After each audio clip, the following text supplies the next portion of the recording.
Recuerdo el frío silencio que llenaba mi apartamento de Nueva York, en el momento en que me di cuenta de que mi hija y su CEO me habían dado la espalda.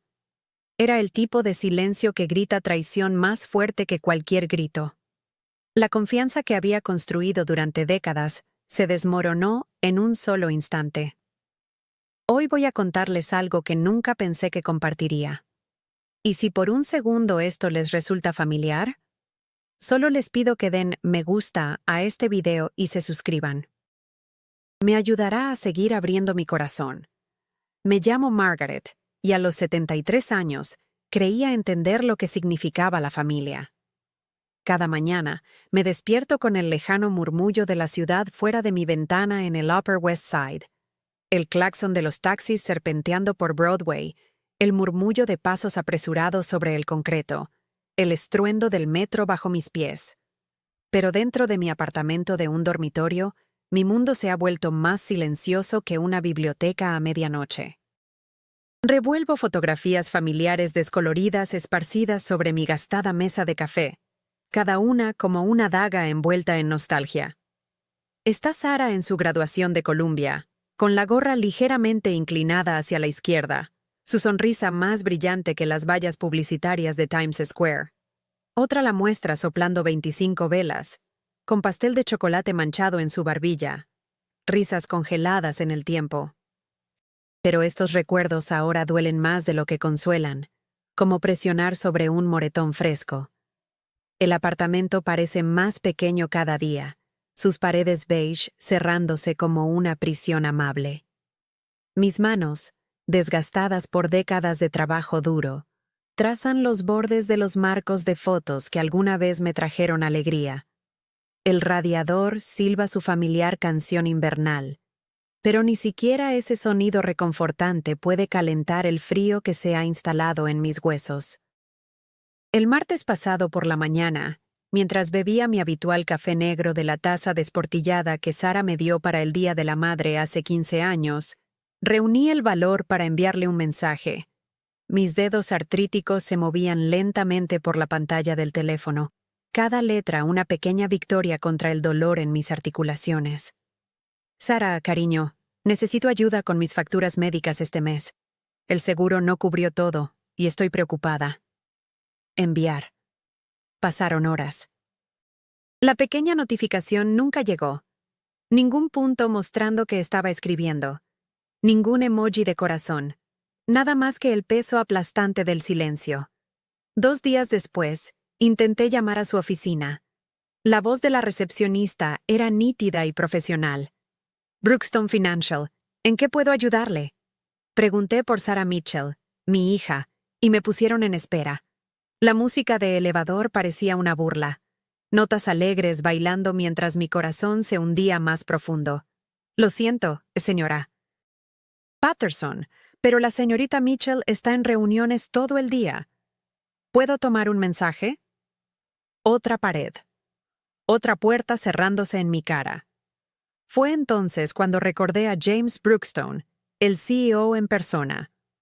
Lo había conocido varias veces en cenas familiares cuando Sara comenzó a trabajar en su empresa.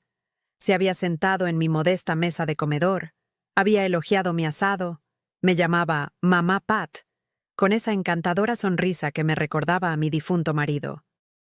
Parecía genuinamente interesado en mis historias sobre crecer en Queens, sobre criar a Sara como madre soltera después de que Robert nos dejara. Encontré su número directo en mi vieja libreta de direcciones, las páginas amarillentas por el tiempo. Mi corazón martilleaba mientras marcaba, la esperanza y la desesperación luchando en mi pecho. El teléfono sonó 1, 2, 3 veces. James Brookstone al habla. Señor Brookstone, soy Margaret Patterson, la madre de Sara. Espero que me recuerde. Una pausa, demasiado larga. Oh, sí, Margaret. Por supuesto. ¿Cómo está? La calidez había desaparecido de su voz, reemplazada por esa distancia cortés que se usa con extraños. Le expliqué sobre mi situación médica, sobre la cirugía necesaria para mi rodilla que me había estado molestando durante meses, sobre las complicaciones del seguro. No estaba pidiendo caridad. Estaba pidiendo ayuda a la familia, o eso creía. Veré qué puedo hacer, dijo, pero su tono me lo dijo todo. Palabras vacías. Promesas huecas. El tipo de respuesta que das cuando no tienes intención de cumplir. Esa llamada telefónica terminó con un tono demarcado que resonó a través de mi apartamento como la última nota de un requiem fúnebre.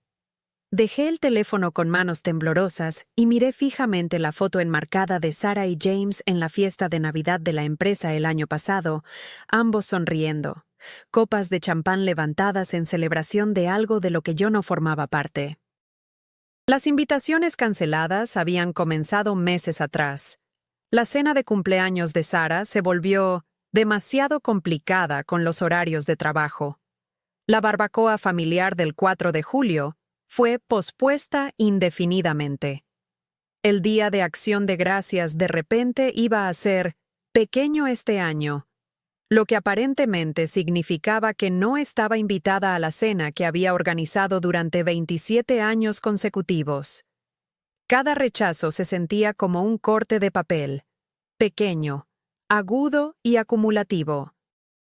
Uno podría ser comprensible, dos podrían ser coincidencia, pero un patrón, eso era crueldad intencional disfrazada de circunstancia. Comencé a preguntarme si había imaginado el calor, la conexión, la sensación de ser necesitada y amada. ¿Había estado viviendo en una fantasía mientras ellos construían muros a mi alrededor, ladrillo a ladrillo? La comprensión se instaló lentamente, como la niebla que se desprende del río Hudson en una mañana gris. Ya no era familia para ellos. Era una inconveniencia. Un recordatorio de obligaciones que preferirían olvidar. Un nombre en una lista de contactos por el que pasaban sin detenerse. Durante 47 años, dediqué mi vida a criar a Sarah en nuestro pequeño apartamento en Astoria, Queens. Las paredes eran delgadas, los vecinos ruidosos, pero era nuestro. Cada dólar que ganaba limpiando pisos en oficinas de Manhattan después de la medianoche iba hacia su futuro. Cada sacrificio era una inversión en sus sueños. Recuerdo esos primeros años después de que Robert se fue.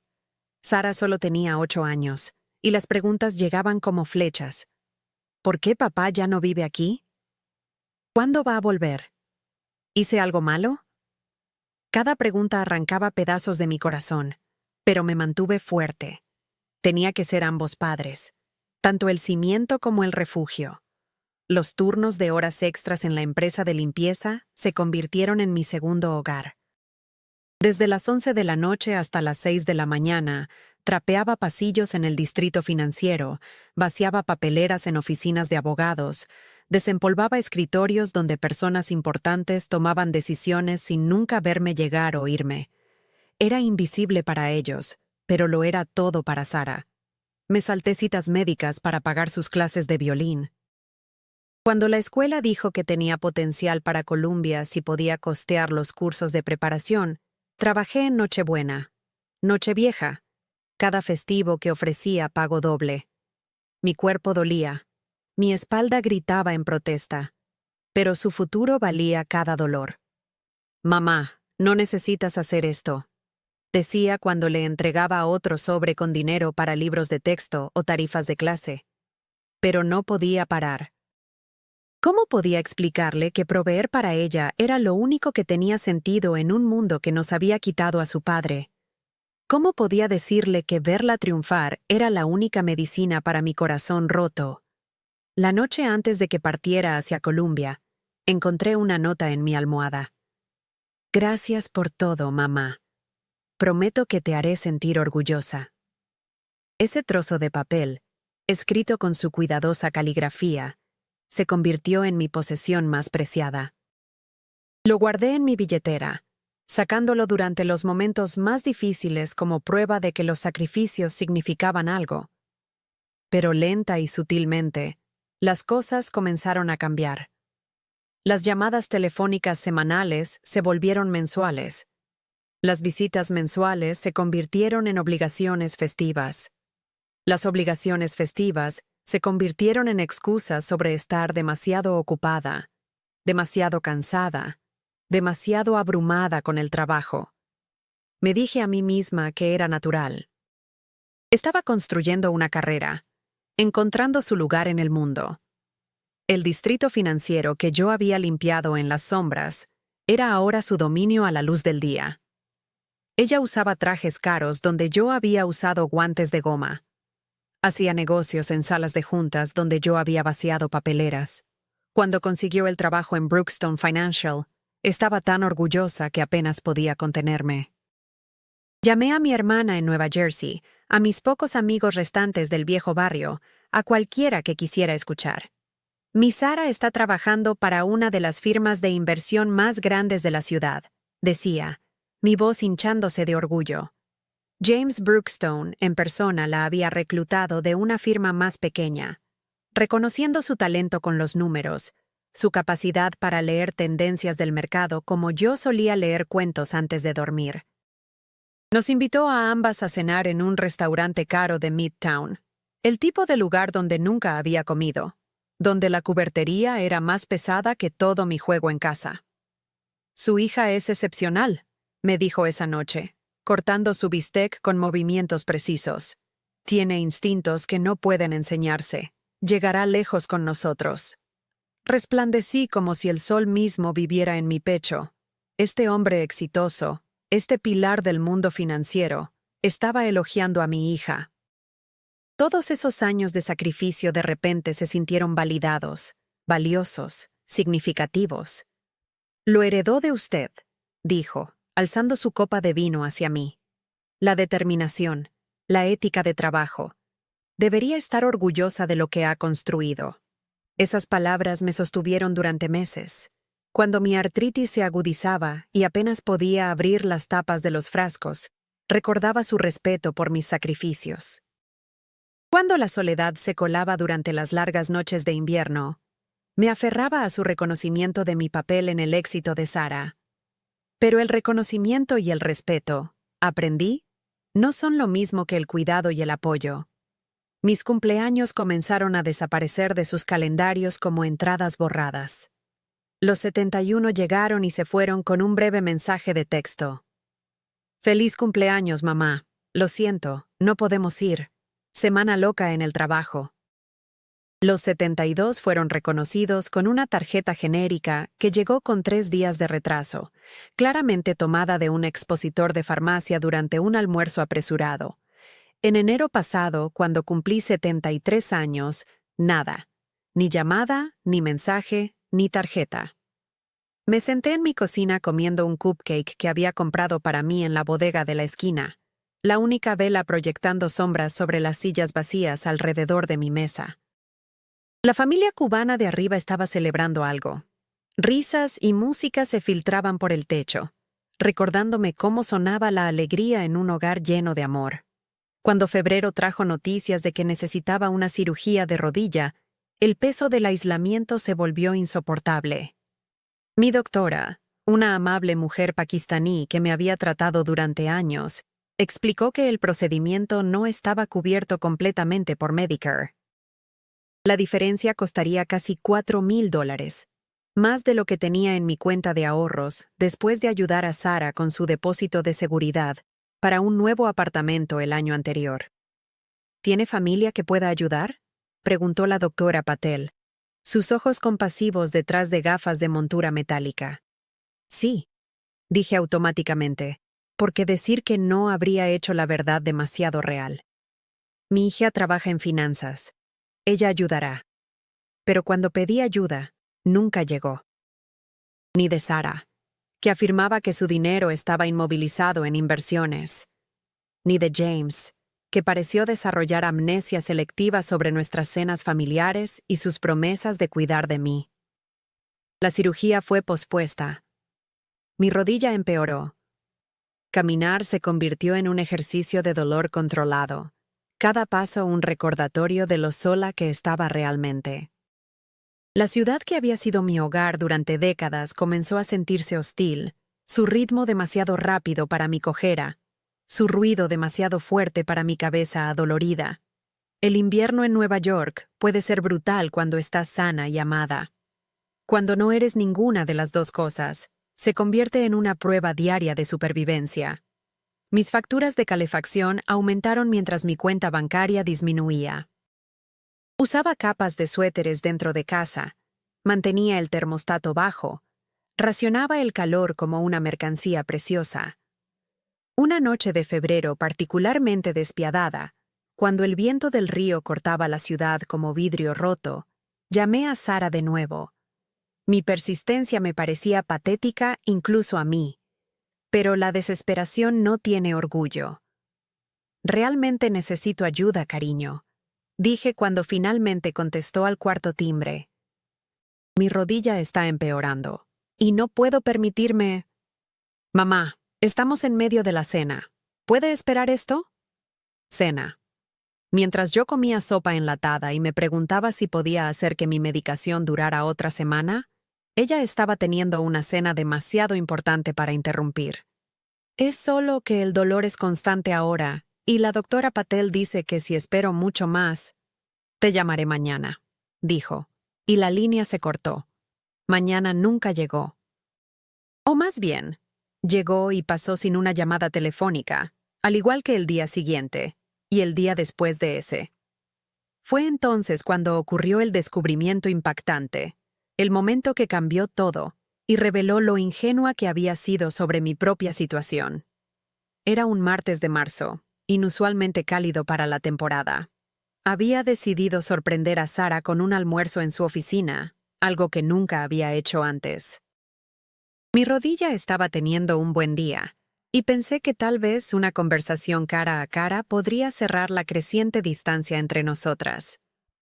Brookstone Financial ocupaba 3 pisos de una torre reluciente cerca de Wall Street. El vestíbulo era todo mármol y acero, diseñado para intimidar e impresionar. Me sentí pequeña en mi gastado abrigo de lana, aferrando mi viejo bolso como un escudo. La seguridad me requirió registrarme, esperar aprobación, aceptar una credencial de visitante que se sentía como una marca de mi condición de forastera. Después de 20 minutos, me escoltaron al piso 15, donde Sara trabajaba en un área abierta llena de monitores que mostraban interminables flujos de números. Levantó la vista de su escritorio con sorpresa que rápidamente se convirtió en vergüenza. «¿Mamá? ¿Qué estás haciendo aquí?» Antes de que pudiera responder, escuché voces desde la sala de conferencias cercana. La puerta estaba ligeramente entreabierta, y el distintivo barítono de James Brookstone llevaba claramente al pasillo. «El portafolio Patterson sigue superando las expectativas», estaba diciendo. La inversión inicial de $200,000 ha crecido a casi $700,000 en los últimos 18 meses. Margaret Patterson puede no entender las complejidades de lo que estamos haciendo, pero el rendimiento de su portafolio está manteniendo sólidos nuestros números trimestrales. Se me cortó la respiración. Margaret Patterson. Esa era yo. Pero, ¿qué portafolio? ¿Qué inversión? Nunca había invertido $200,000 con nadie. Apenas tenía $2,000 en toda mi cuenta de ahorros. Ella está completamente inconsciente del crecimiento, añadió otra voz. Una voz que no reconocí. Por lo que ella sabe, solo firmó papeleo rutinario cuando Sara comenzó a trabajar aquí. El poder notarial que Sara aseguró hace que todo sea perfecto. Poder notarial. Las palabras me golpearon como un golpe físico. Recordé firmar papeles cuando Sara comenzó en Brookstone, documentos que ella dijo eran formularios familiares estándar para empleados, nada importante. Solo cosas rutinarias, mamá. Beneficiarios del seguro, contactos de emergencia. Pero no había sido rutinario. De alguna manera, sin mi conocimiento o comprensión, habían obtenido el control del dinero que me pertenecía. Dinero que ni siquiera sabía que existía. Mis manos comenzaron a temblar mientras las piezas encajaban. La razón por la que James había estado tan interesado en mí, tan encantador en esas cenas familiares. La razón por la que había reclutado a Sara tan agresivamente. La razón por la que ambos se habían vuelto distantes cuando comencé a pedir ayuda con mis facturas médicas. Tenían mi dinero. Dinero que no sabía que tenía, siendo administrado sin mi conocimiento, creciendo hasta convertirse en una fortuna que podría haber resuelto cada preocupación financiera que había enfrentado. Y mientras yo racionaba sopa y posponía cirugía, ellos celebraban el éxito de mi portafolio en reuniones de empresa donde se hablaba de mí como un instrumento financiero en lugar de un ser humano. Me alejé de la sala de conferencias con piernas inestables, mi credencial de visitante sintiéndose de repente como evidencia de una intrusión. Sara levantó la vista nuevamente, preocupación arrugando su frente. «Mamá, ¿estás bien? Te ves pálida. ¿Cómo enfrentas a tu propio hijo por una traición tan completa que reescribe tu comprensión de la realidad? ¿Cómo preguntas por qué las personas que más amas te han estado mintiendo mientras se benefician de tu ignorancia?» «Estoy bien», logré decir. Solo recordé que tengo una cita. El viaje en ascensor hacia abajo se sintió como caer a través del espacio. El vestíbulo de mármol se difuminó a través de lágrimas que no pude contener. Afuera, el aire de marzo se sentía como libertad comparado con la sofocante realización de lo que acababa de suceder.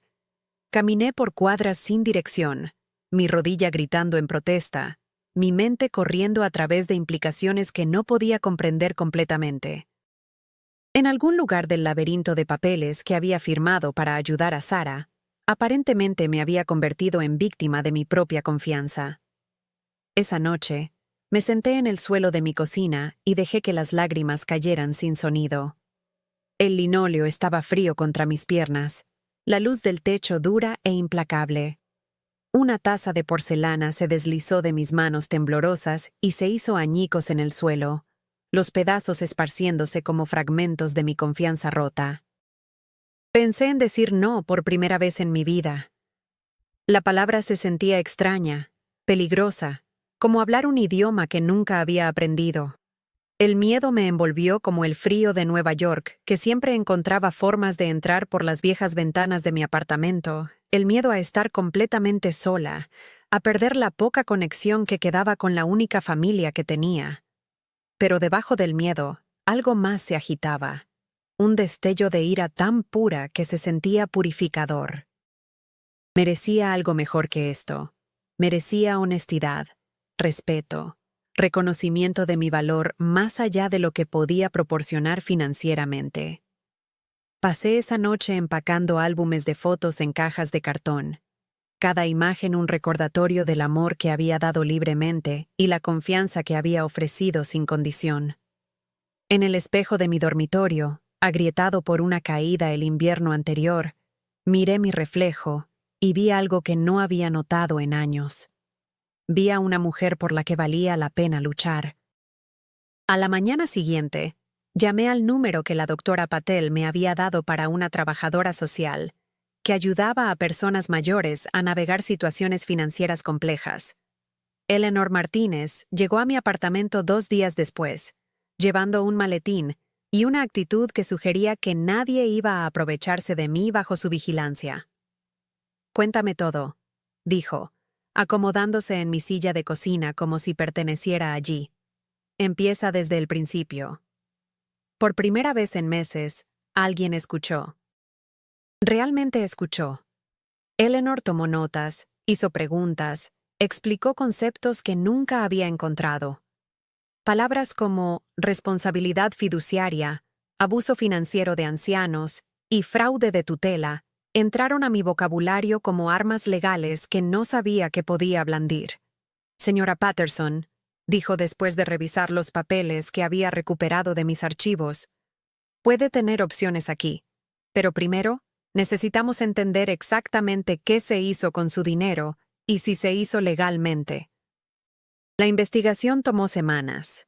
Eleanor trabajó con una abogada especializada en abuso financiero de ancianos, una mujer llamada Patricia Chen, cuya pequeña oficina en Chinatown se convirtió en mi santuario de esperanza.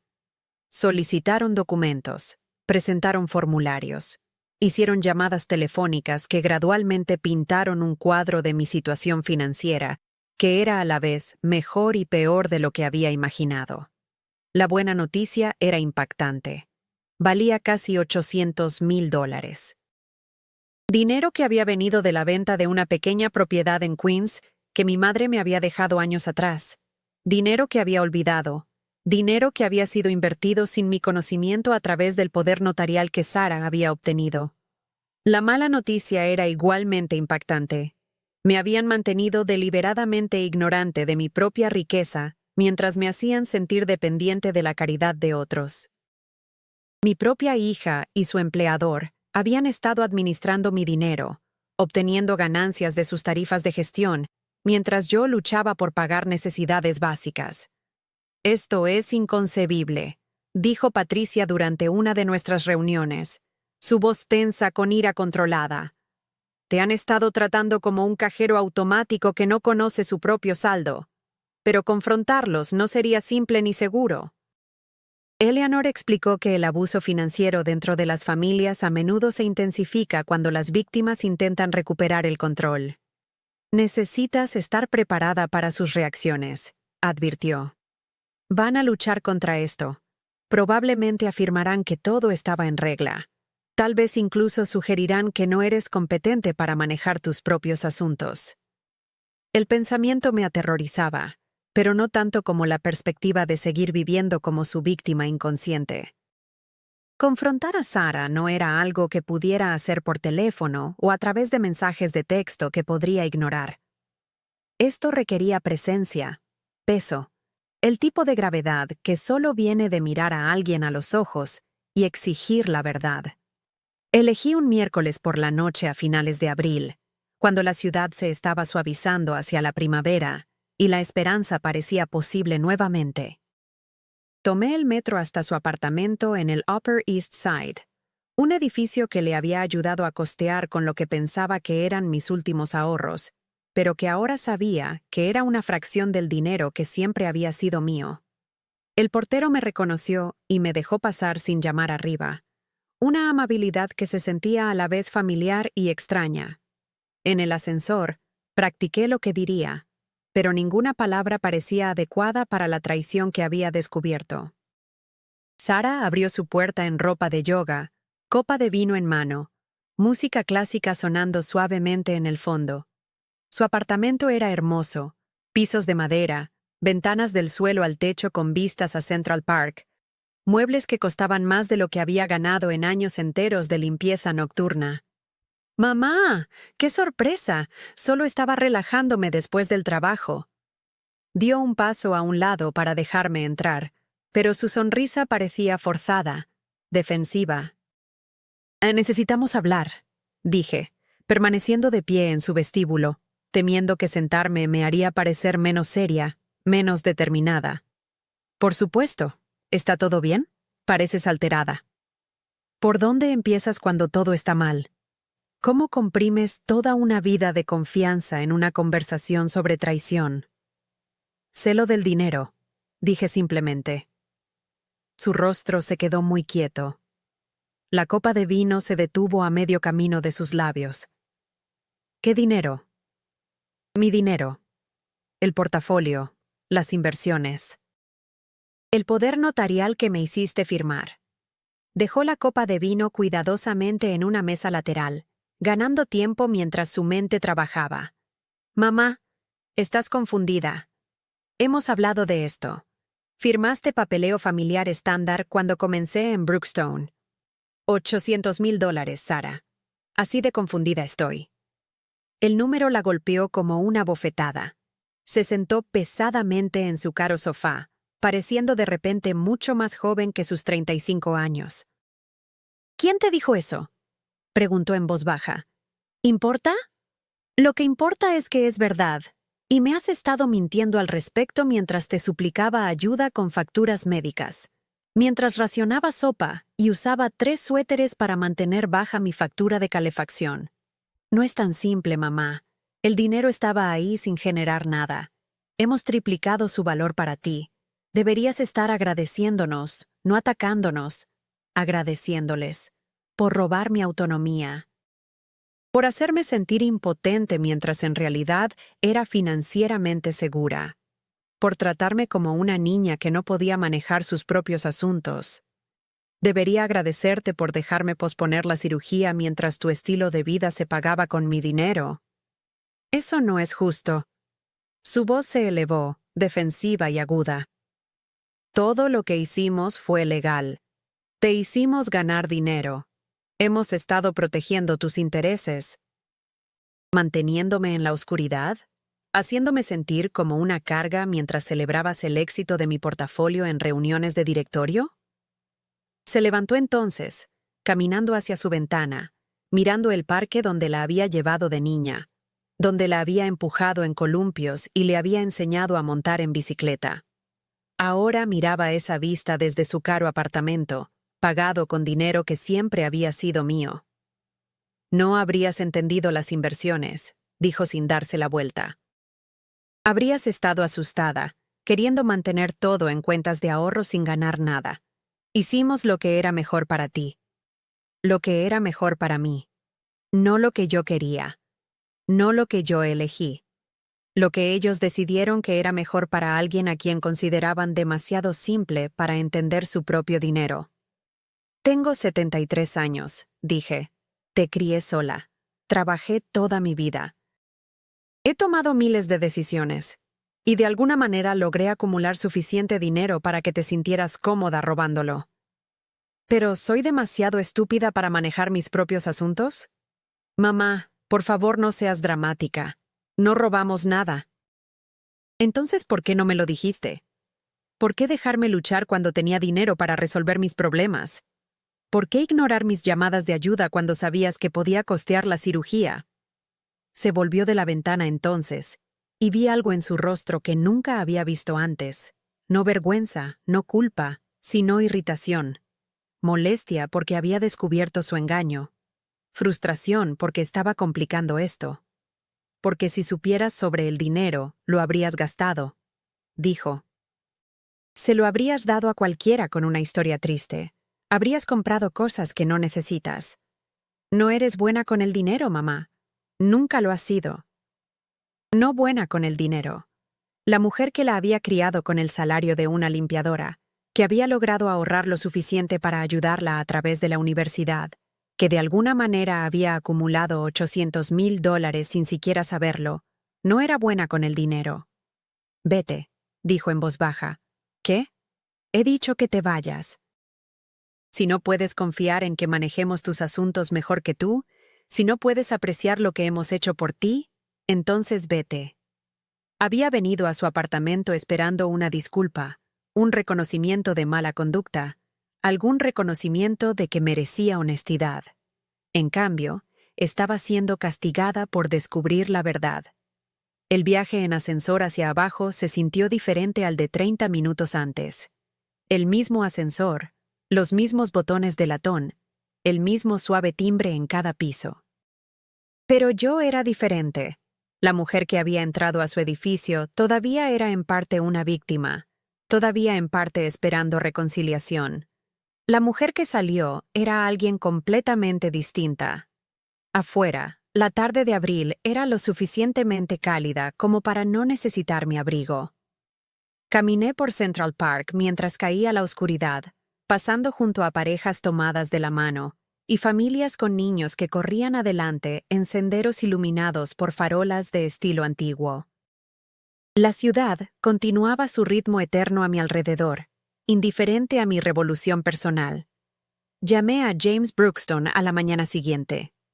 Margaret, esperaba tener noticias tuyas, dijo, su voz llevando ese calor practicado que ahora reconocía como calculado. Sara mencionó que tenías algunas preocupaciones sobre tu portafolio.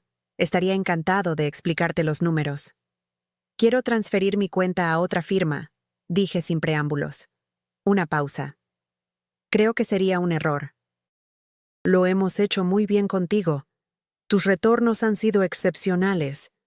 Retornos de los que no sabía nada mientras me escuchabas pedir ayuda con facturas médicas. Eran asuntos separados, No podíamos simplemente liquidar inversiones cada vez que tenías un gasto.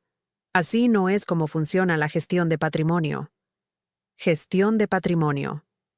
Como si mi seguridad financiera fuera su responsabilidad de administrar en lugar de la mía de controlar. Señor Brookstone, no estoy pidiendo su permiso. Le estoy informando de mi decisión. Mi nuevo asesor financiero se pondrá en contacto con usted sobre la transferencia. Margaret, por favor, no tomes decisiones precipitadas. Sara está preocupada por ti. Ambos lo estamos. Los asuntos financieros familiares pueden ser complicados, y a veces las emociones interfieren con el buen juicio. Ahí estaba. La sugerencia de que yo estaba demasiado emocional, demasiado inestable para tomar decisiones racionales sobre mi propio dinero. La implicación de que su engaño había sido por mi propio bien. Mi juicio está bien, dije.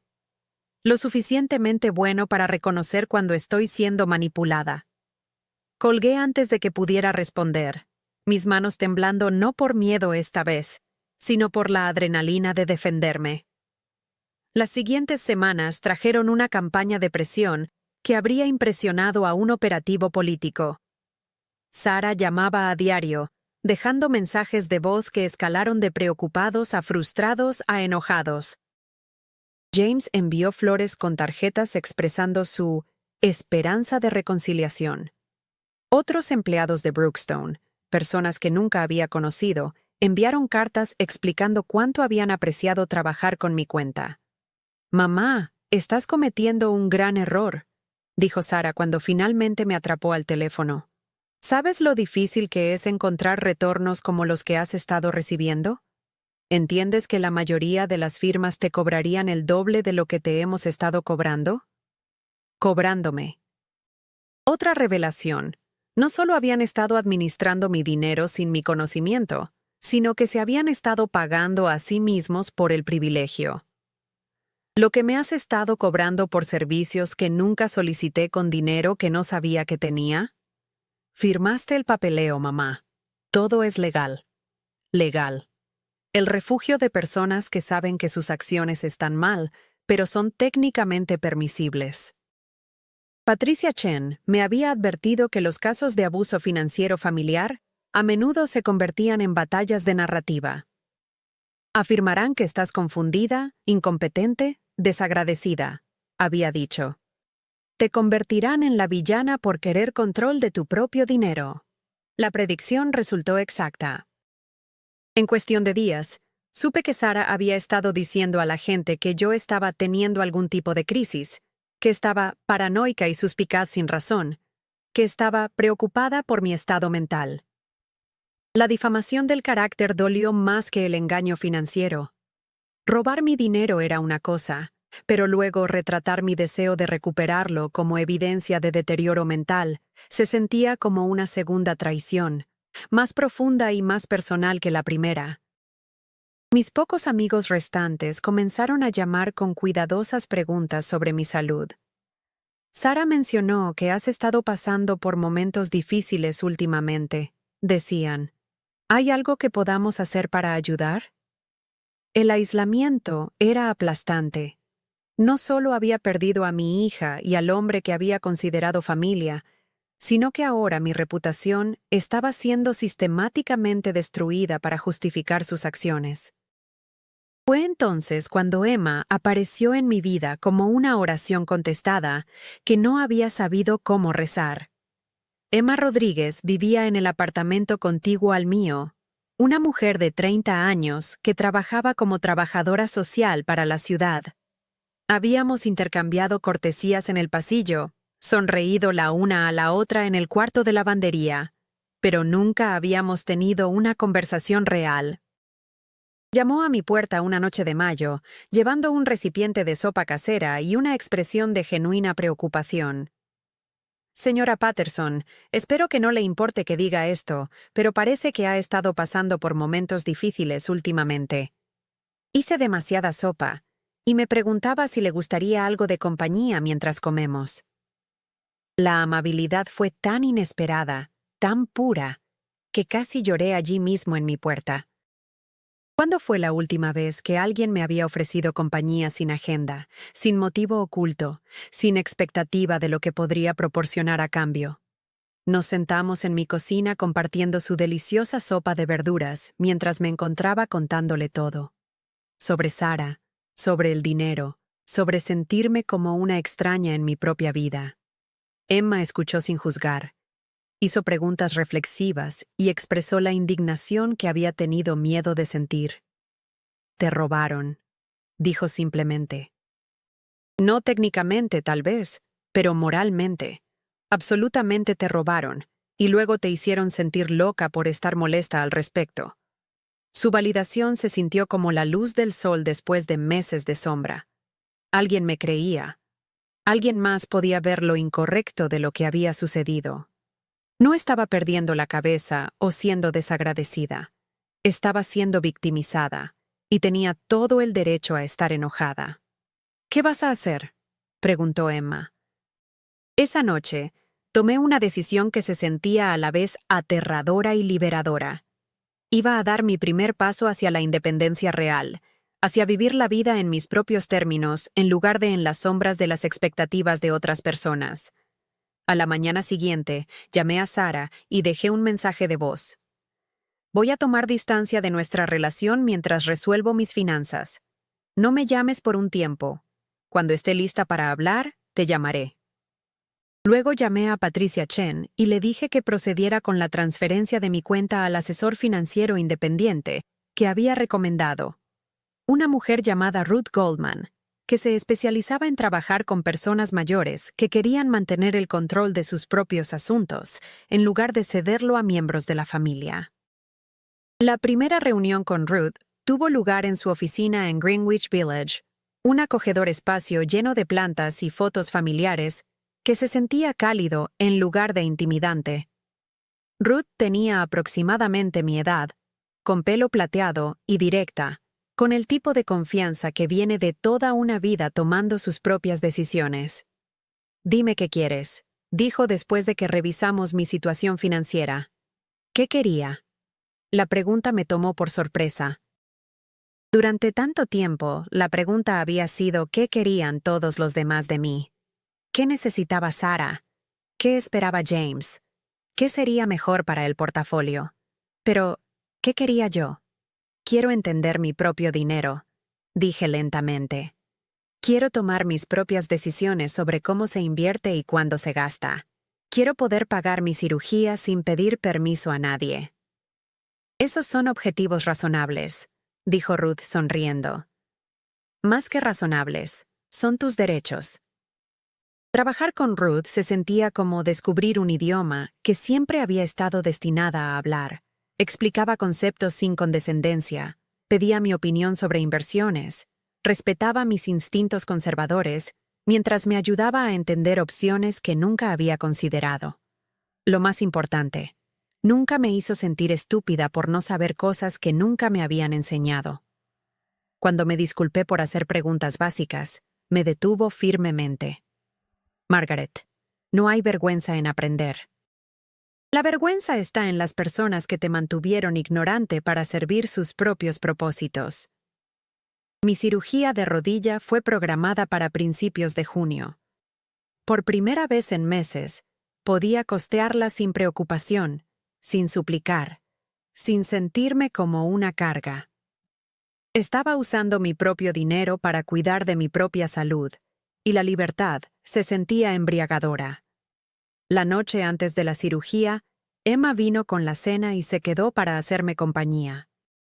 Vimos películas antiguas en mi televisión, compartiendo palomitas y hablando de todo, excepto del drama que había consumido mi vida durante los últimos meses. «Pareces diferente», dijo durante una pausa comercial. «Más tranquila, pero también más fuerte». Tenía razón. Algo fundamental había cambiado dentro de mí. La mujer desesperada y ansiosa que había suplicado ayuda había sido reemplazada por alguien que entendía su propio valor y poder. La cirugía fue bien. Mi recuperación fue suave. Y por primera vez en mi vida adulta, me estaba cuidando con recursos que controlaba, decisiones que tomaba, planes que elegía. Pero Sarah y James no habían terminado conmigo todavía.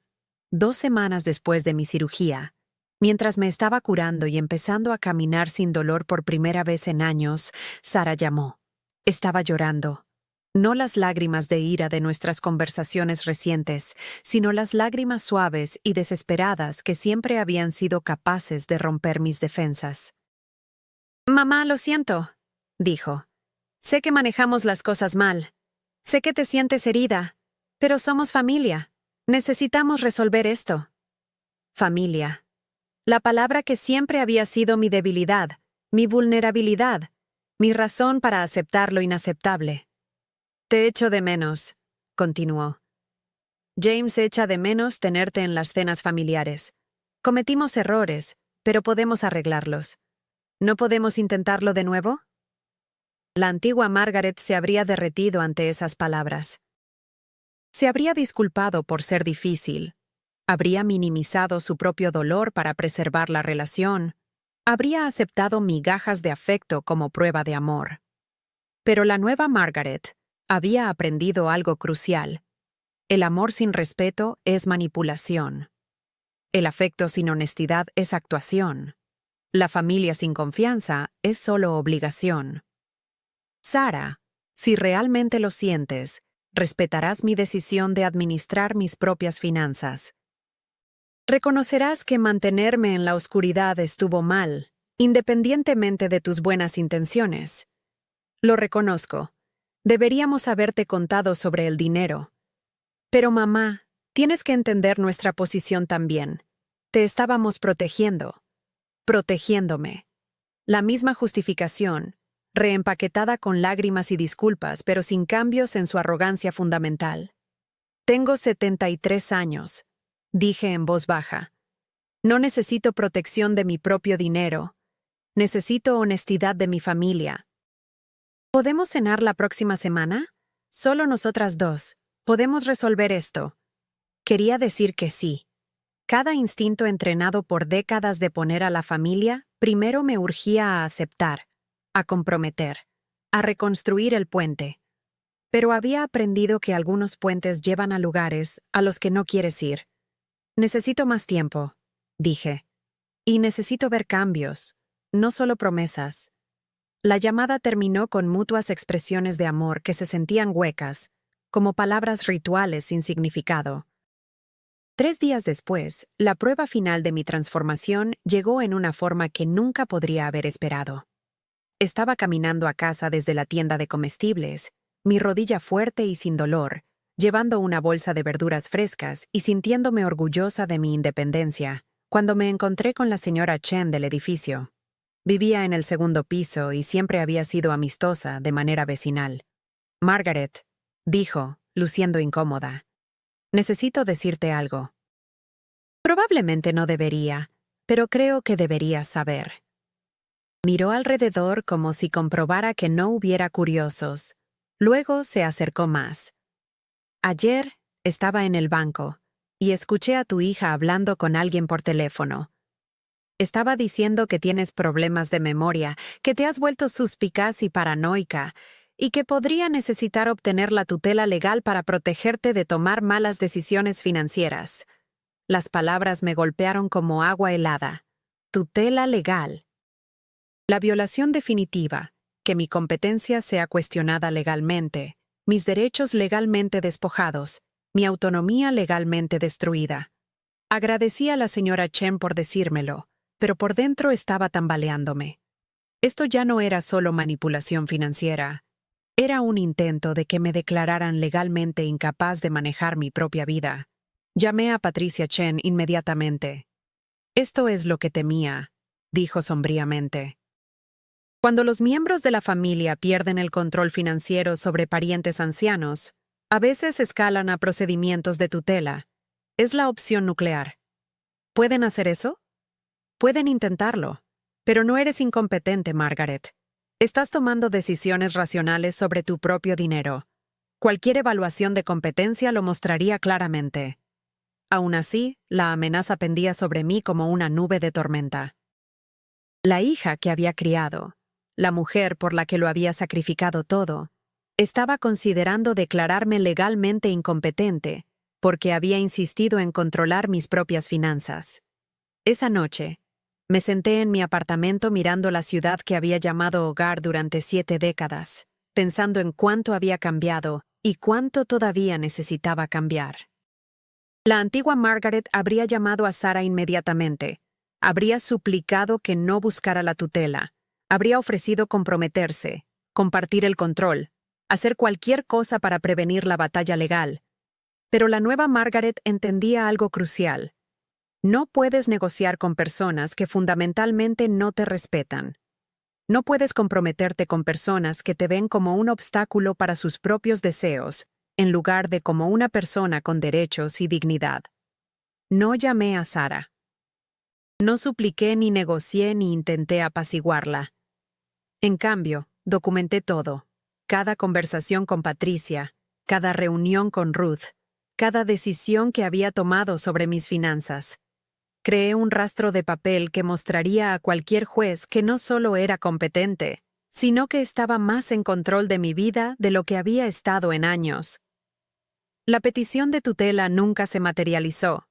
Si Sarah reconsideró, o si su abogado le aconsejó que no tenía caso, nunca lo supe. Pero la amenaza me enseñó algo importante. No había límite hasta dónde estaba dispuesta a llegar para mantener el control sobre mí y mi dinero. Fue entonces cuando finalmente entendí que esto no tenía arreglo.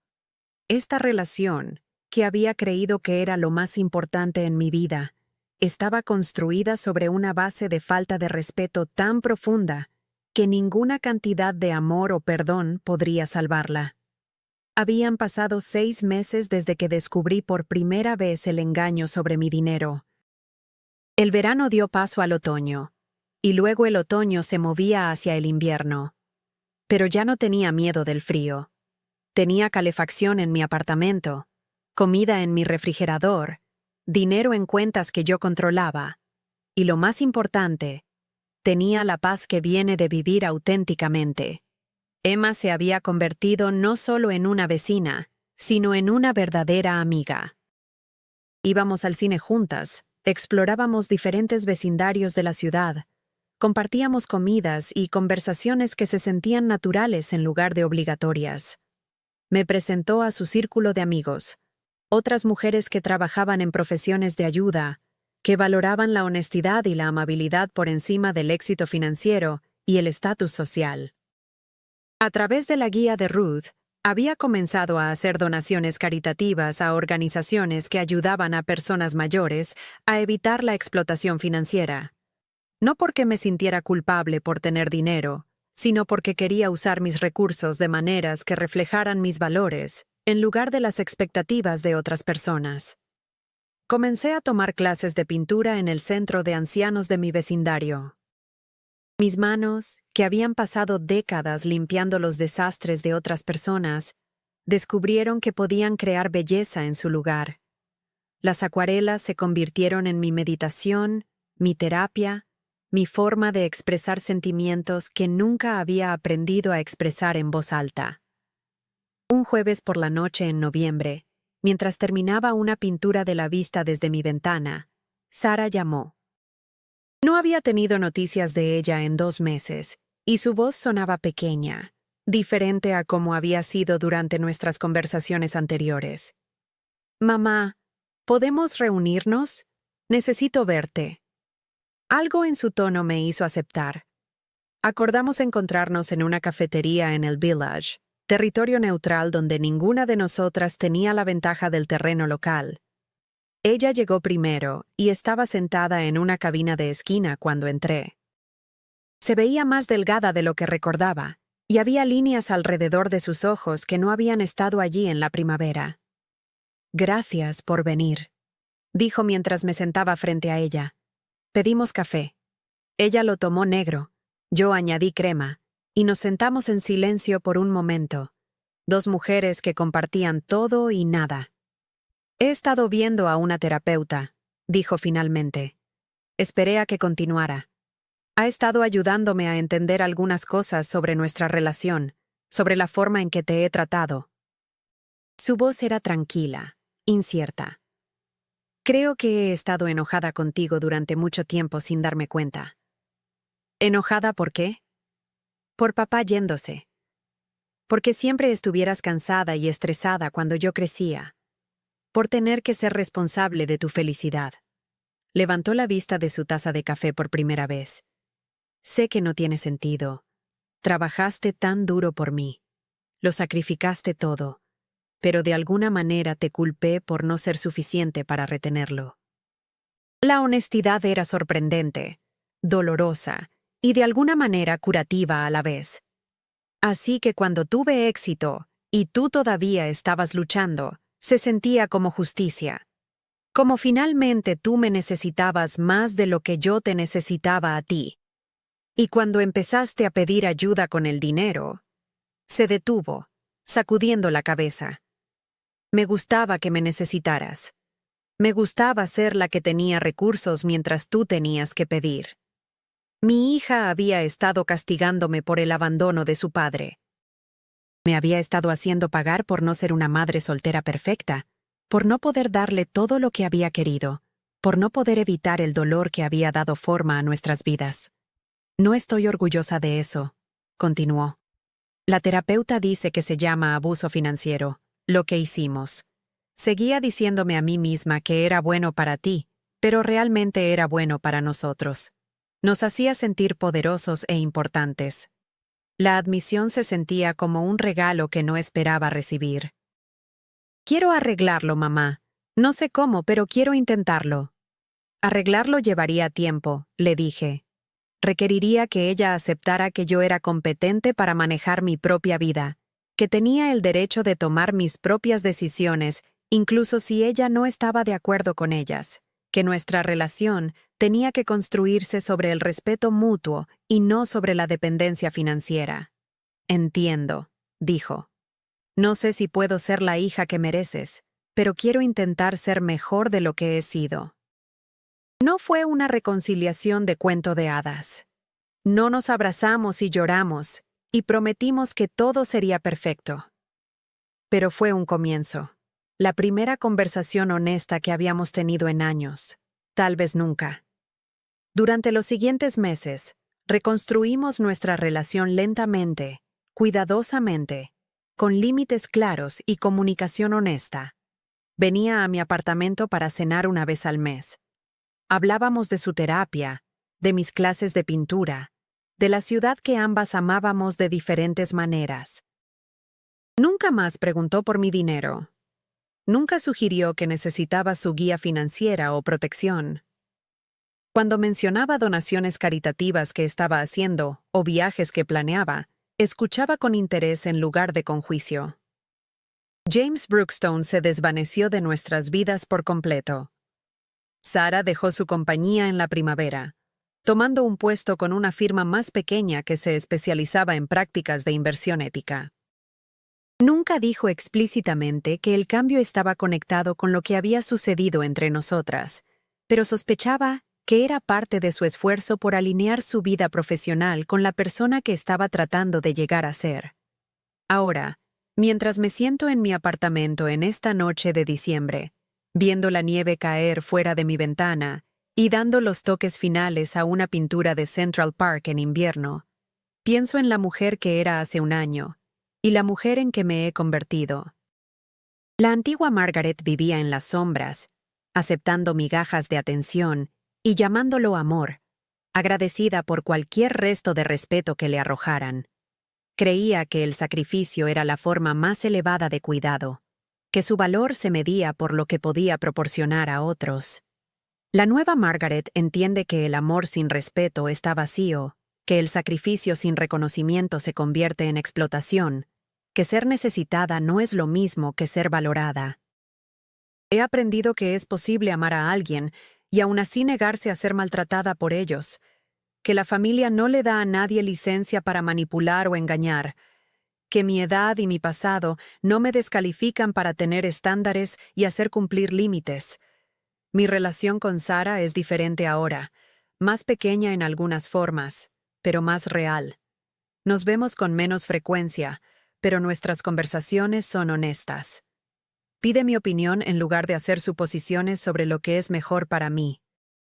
Cuando no estamos de acuerdo, lo discutimos como adultas en lugar de caer en viejos patrones de manipulación y culpa. Emma sigue siendo un punto brillante en mi vida, prueba de que es posible formar nuevas relaciones basadas en el respeto mutuo y el afecto genuino en lugar de la obligación y la historia. Mi dinero es mío para administrar, gastar, ahorrar o regalar como elijo. Ruth y yo nos reunimos mensualmente para revisar mis inversiones y discutir cualquier cambio que quiera hacer. He aprendido que ser financieramente independiente no significa ser egoísta. Significa tener la libertad de ser generosa por elección propia en lugar de por coerción. Las clases de pintura han evolucionado en algo que nunca esperé. Un pequeño grupo de mujeres de mi edad que se reúnen semanalmente no solo para pintar, sino para compartir historias, ofrecer apoyo y celebrar el crecimiento de cada una.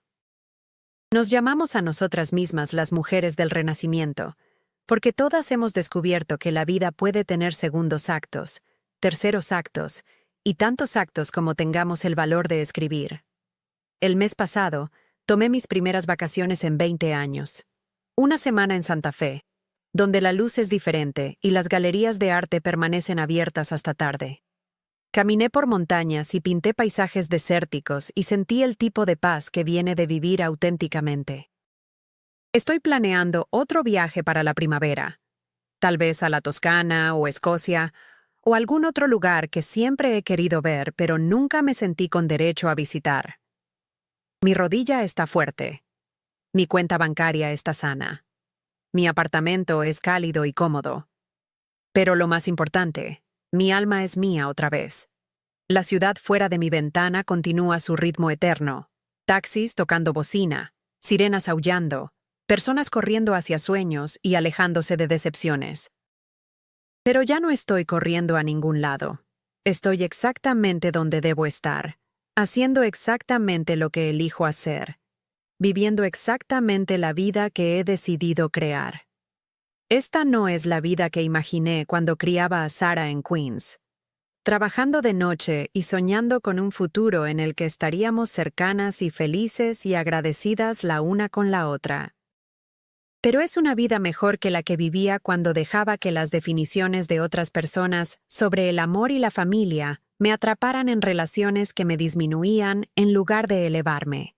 He aprendido que hay una diferencia entre ser amada y ser valorada, entre ser necesitada y ser respetada, entre ser familia y ser apreciada. Mientras limpio mis pinceles y me preparo para ir a la cama, pienso en mañana. Desayunaré con Emma. Pasaré la tarde en el centro de ancianos ayudando a otras mujeres a navegar cuestiones financieras y volveré a casa para continuar leyendo una novela que he estado saboreando como buen vino. Placeres sencillos, elegidos libremente, experimentados plenamente.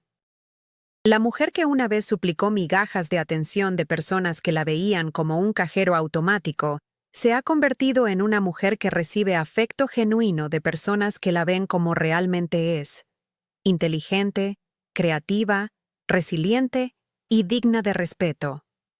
Esa transformación no sucedió de la noche a la mañana. Requirió valor que no sabía que poseía, fuerza que tuve que cultivar, y límites que tuve que aprender a hacer cumplir. Pero era posible. Incluso a los 73 años, incluso después de décadas viviendo como la definición de otra persona sobre quién debería ser, el cambio era posible. La revelación más sorprendente ha sido descubrir cuánta vida todavía tengo por delante.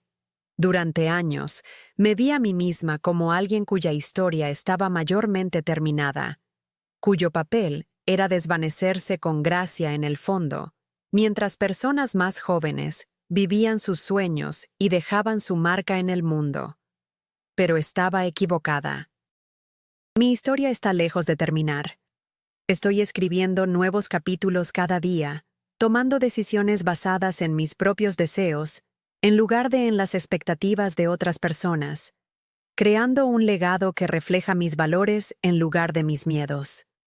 El dinero que me fue ocultado se ha convertido en una herramienta para crear la vida que quiero, en lugar de subsidiar relaciones que me costaron mi dignidad. La hija que me veía como un recurso para ser administrado se ha convertido en una persona en quien estoy cautelosamente aprendiendo a confiar de nuevo. El aislamiento que se sentía como castigo se ha convertido en soledad que se siente como libertad. Quiero terminar preguntándoles algo, queridos amigos que han escuchado mi historia. ¿Alguna vez se han encontrado en una relación donde eran valorados por lo que podían proporcionar en lugar de por quienes eran? ¿Alguna vez han sentido que estaban viviendo la versión de otra persona de su vida en lugar de crear la propia? ¿Alguna vez han descubierto que personas en las que confiaban estaban tomando decisiones sobre su vida sin su conocimiento o consentimiento? ¿Alguna vez han sentido que tenían que elegir entre estar solos o ser faltados al respeto? Si algo de esto les resulta familiar, quiero que sepan que el cambio es posible, sin importar cuán viejos sean o cuánto tiempo hayan vivido según las expectativas de otras personas. Nunca es demasiado tarde para insistir en el respeto, para hacer cumplir límites, para elegir amor que honre su valor en lugar de explotar su devoción. Díganme en los comentarios, ¿han vivido algo similar?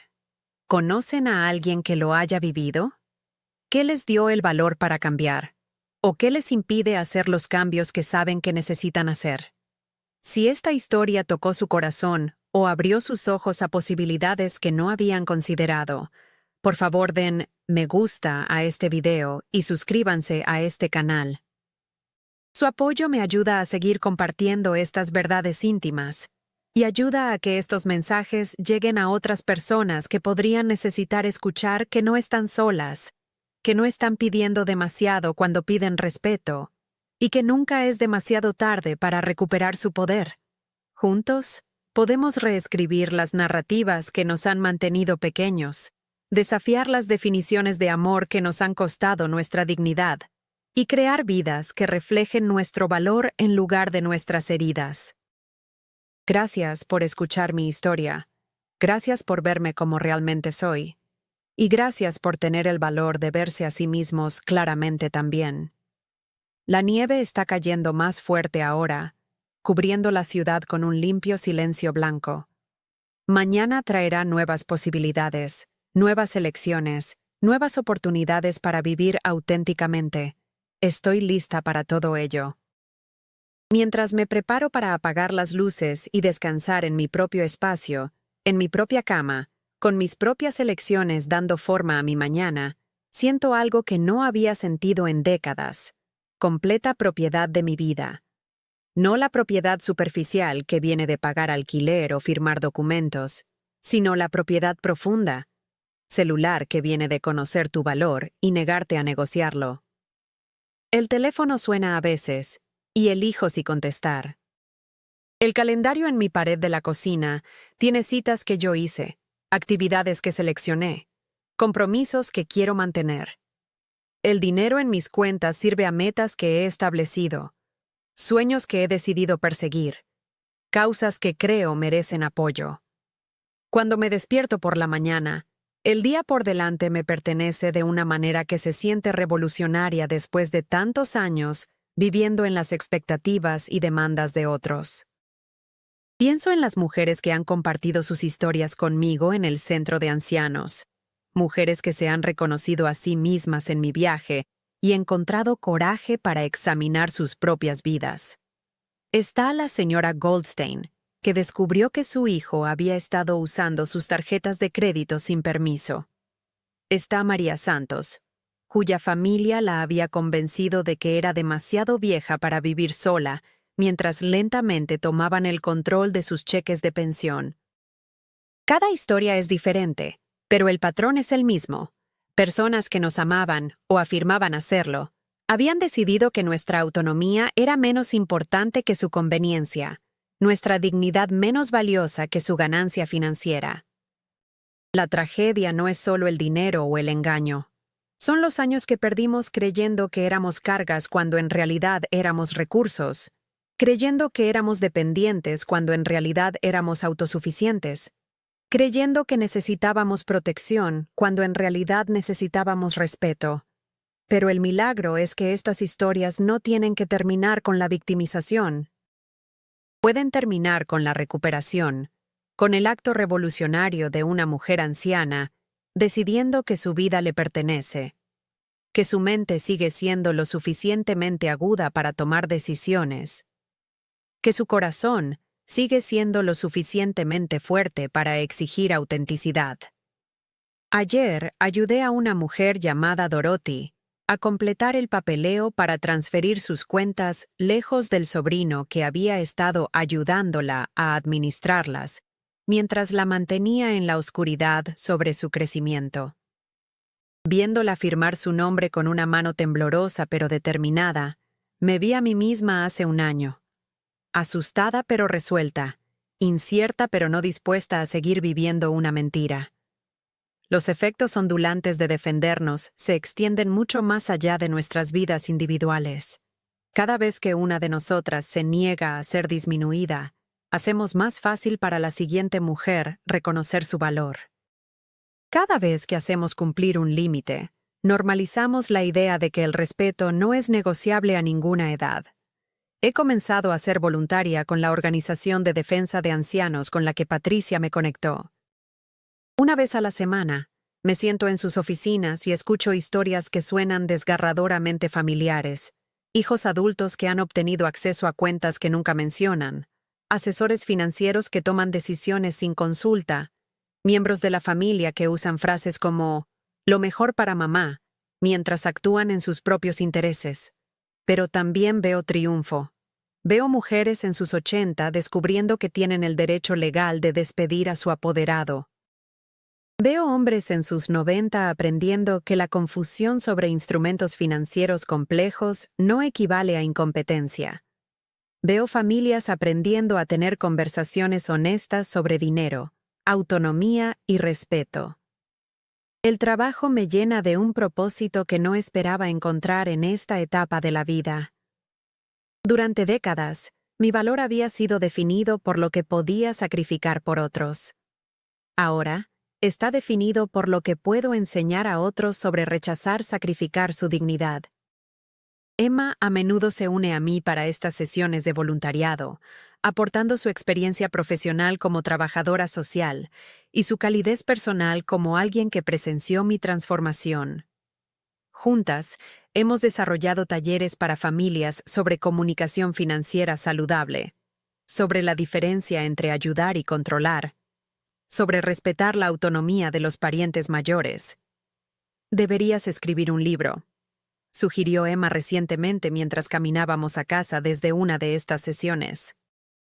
Tu historia podría ayudar a tantas personas. La idea me aterroriza y me entusiasma en igual medida. Durante tanto tiempo, creí que mi historia no valía la pena ser contada, que solo era una anciana que había cometido errores, que había sido ingenua, que había fallado en protegerse de la manipulación. Pero tal vez esa es exactamente la razón por la que necesita ser contada. Tal vez hay innumerables mujeres sentadas en apartamentos como el mío, preguntándose por qué se sienten tan pequeñas en relaciones que deberían hacerlas sentir apreciadas. Tal vez hay hijas e hijos que aman a sus padres pero nunca han aprendido la diferencia entre ayudar y controlar. Tal vez hay familias que podrían evitar el dolor que la mía experimentó si entendieran antes que la honestidad siempre es más amable que el engaño, incluso cuando la verdad se siente complicada. Sara y yo hemos hablado de esto, sobre el libro que podría escribir, sobre los talleres que estoy ayudando a desarrollar, sobre las otras familias que podrían beneficiarse de entender nuestros errores y nuestra sanación. Solía avergonzarme que la gente pudiera descubrir lo que hicimos, me dijo durante una de nuestras cenas mensuales. Ahora creo que estaría orgullosa si nuestra historia ayudara a otras familias a evitar el mismo desastre. Ese es un crecimiento que nunca esperé ver en ella, la voluntad de dejar que nuestra vergüenza privada sirva a un bien público, de dejar que nuestros errores se conviertan en lecciones en lugar de solo arrepentimientos. La relación entre nosotras continúa evolucionando de maneras que me sorprenden. El mes pasado me pidió mi opinión sobre una decisión profesional que estaba considerando. No de la manera perfunctoria en que preguntas a alguien que estás obligado a consultar, sino de la manera genuina en que preguntas a alguien cuyo juicio respetas.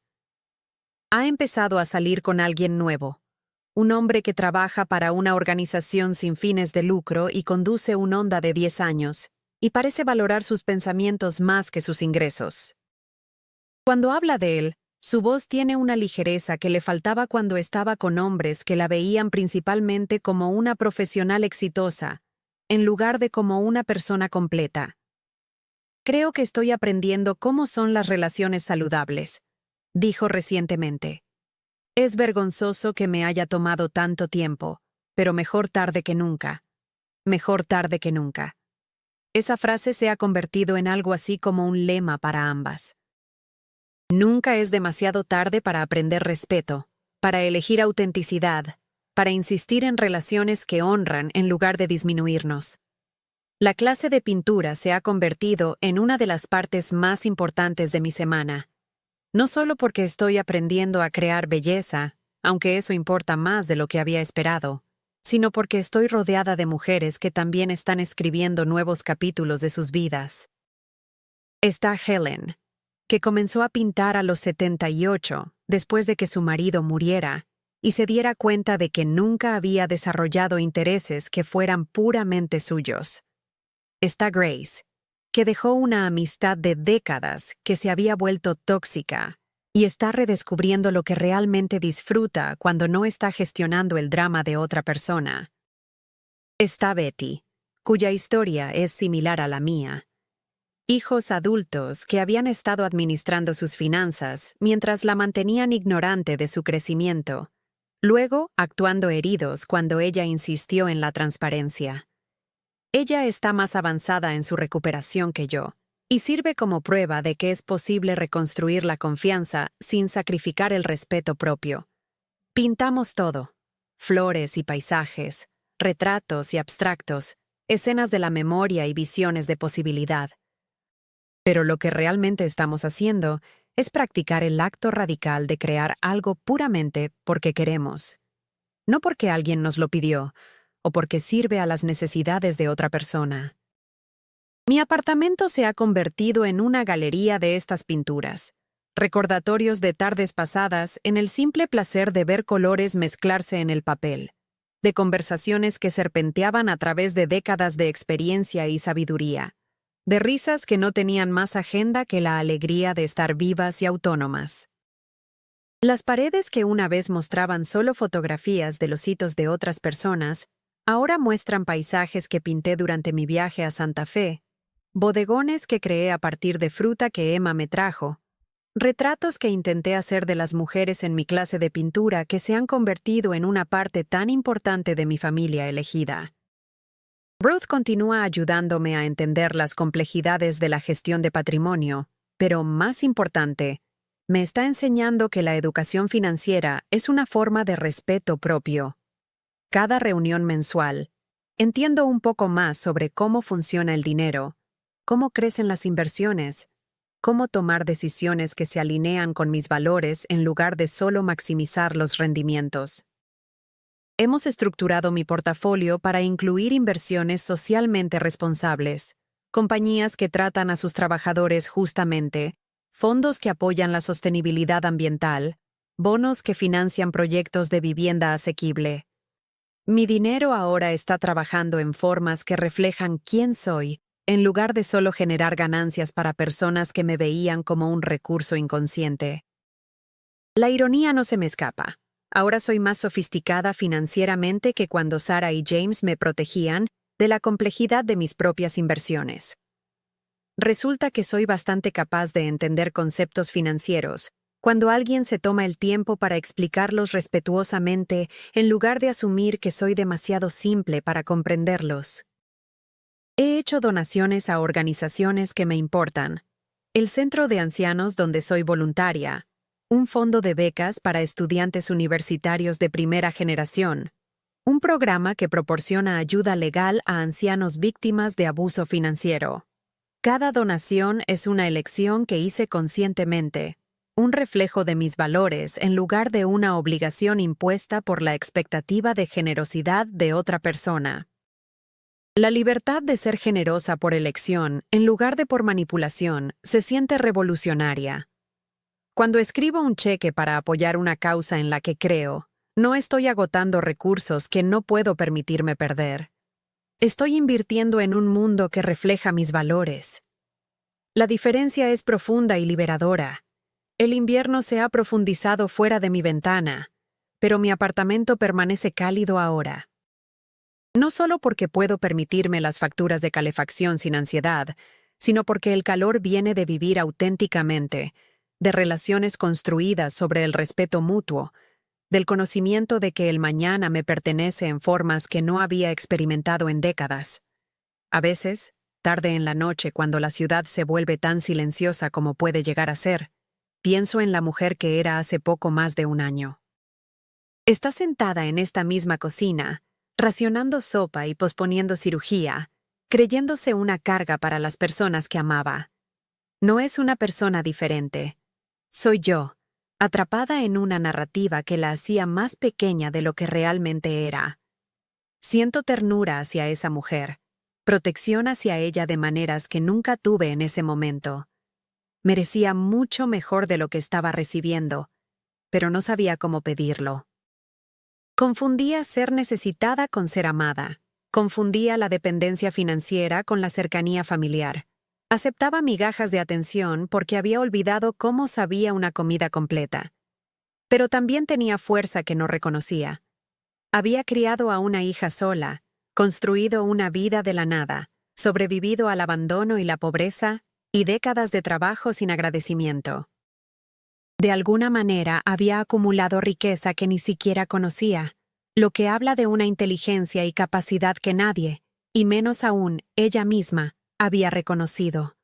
Esa mujer nunca fue tan impotente como se sentía.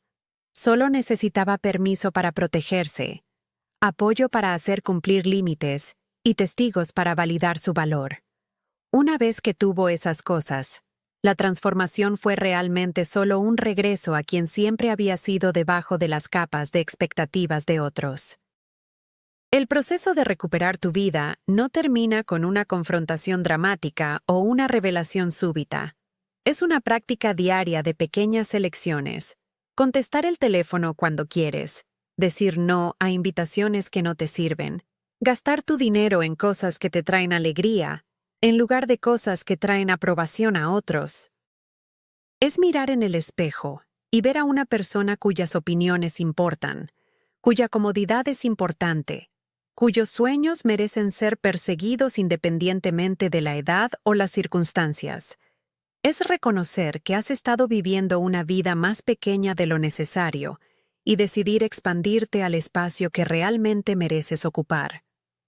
La nieve continúa cayendo afuera, cada copo único, pero parte de un patrón más grande que transforma el paisaje. El cambio, he aprendido, ocurre de la misma manera. Una pequeña decisión a la vez. Cada elección pareciendo insignificante hasta que de repente estás viviendo en un mundo completamente diferente. Mañana me despertaré en una cama que elegí, en un apartamento que puedo permitirme, con un día por delante que me pertenece. Haré café en la taza que prefiero, desayunaré al ritmo que disfruto. Luego pasaré mi tiempo en formas que reflejen mis intereses y valores en lugar de las expectativas de otras personas. Estas libertades simples, dadas por sentadas por personas que nunca las han perdido, se sienten como milagros cuando las has reclamado después de años de vivir a merced de las definiciones de otros sobre cómo debería ser tu vida. Quiero reconocer algo que podría no ser obvio por la forma en que he contado esta historia. La reconciliación con Sara, aunque sanadora, no era esencial para mi transformación. Sería completa, valiosa y digna de respeto, incluso si ella nunca hubiera reconocido sus errores o cambiado su comportamiento. Uno de los mitos más peligrosos que nos contamos es que necesitamos la validación de otras personas para merecer protección. Esperamos disculpas que pueden nunca llegar, reconocimiento que puede nunca venir, amor que puede nunca ser ofrecido en términos que podamos aceptar. Pero tu valor no depende de la capacidad de otras personas para verlo. Tu derecho al respeto no espera la voluntad de otros para proporcionarlo. Tu vida no comienza cuando otras personas finalmente entienden que mereces un mejor trato. Mi historia sucedió incluyendo reconciliación, pero eso fue un regalo, no un requisito. Ya estaba completa cuando Sara llamó para disculparse. Ya estaba viviendo plenamente cuando expresó su deseo de reconstruir nuestra relación. Su crecimiento sumó a mi alegría, pero no era necesario para mi paz. Si estás esperando que alguien reconozca su maltrato hacia ti, antes de que puedas comenzar a sanar, por favor, sabe que tu sanación puede comenzar hoy, con o sin su participación. Tu vida puede expandirse, tu alegría puede regresar, tu dignidad puede ser restaurada, ya sea que las personas que las disminuyeron alguna vez admitan sus errores o no. A veces, el acto más profundo de respeto propio es continuar viviendo plenamente mientras otros permanecen atrapados en patrones que ya no sirven a nadie. A veces, el mayor regalo que puedes dar a alguien que te ha herido es el ejemplo de cómo se ve la libertad, vivida tranquila y consistentemente, sin esperar su permiso o participación. Esto es lo que quiero dejarte. El conocimiento de que tu historia no termina con los fracasos de otras personas para ver tu valor. No termina con la traición o el abandono, o el descubrimiento de que personas en las que confiabas se estaban aprovechando de ti. Tu historia continúa con cada elección que haces para honrarte a ti mismo, cada límite que haces cumplir para proteger tu dignidad, cada decisión de vivir de acuerdo con tus valores en lugar de las expectativas de otros. Tu historia continúa con el acto radical de creer que mereces respeto, independientemente de tu edad, tus errores, tu historia o tus vulnerabilidades. La ciudad fuera de mi ventana alberga millones de historias. Personas luchando y creciendo, cometiendo errores y encontrando redención, aprendiendo a verse claramente y a amarse plenamente. Mi historia es solo una entre muchas, pero es mía para contar y tuya para aprender de ella si te sirve. Ya sea que estés lidiando con abuso financiero o manipulación emocional, ya sea que estés luchando con dinámicas familiares o relaciones románticas, ya sea que seas joven o viejo o algo intermedio, los principios siguen siendo los mismos. Tienes derecho a ser tratado con respeto, tienes el poder de hacer cumplir límites y tienes el permiso para vivir de acuerdo con tus propios valores en lugar de las expectativas de otros. Nunca es demasiado pronto para empezar a proteger tu dignidad, y nunca es demasiado tarde para reclamarla. Gracias por escuchar mi historia. Gracias por ver el valor en el viaje de una mujer anciana hacia el respeto propio. Gracias por creer que cada vida tiene valor y cada persona merece ser tratada con dignidad. La nieve ha dejado de caer, y la ciudad brilla bajo farolas que vuelven todo mágico. Mañana traerá nuevas oportunidades para vivir auténticamente, para elegir el respeto, para escribir otra página en la historia de una vida recuperada. Estoy lista para todo ello. Y espero, realmente espero, que si mi historia te ha conmovido, estés listo para escribir tu propia historia de dignidad recuperada, límites aplicados y vida vivida en tus propios y preciosos términos. No mereces menos.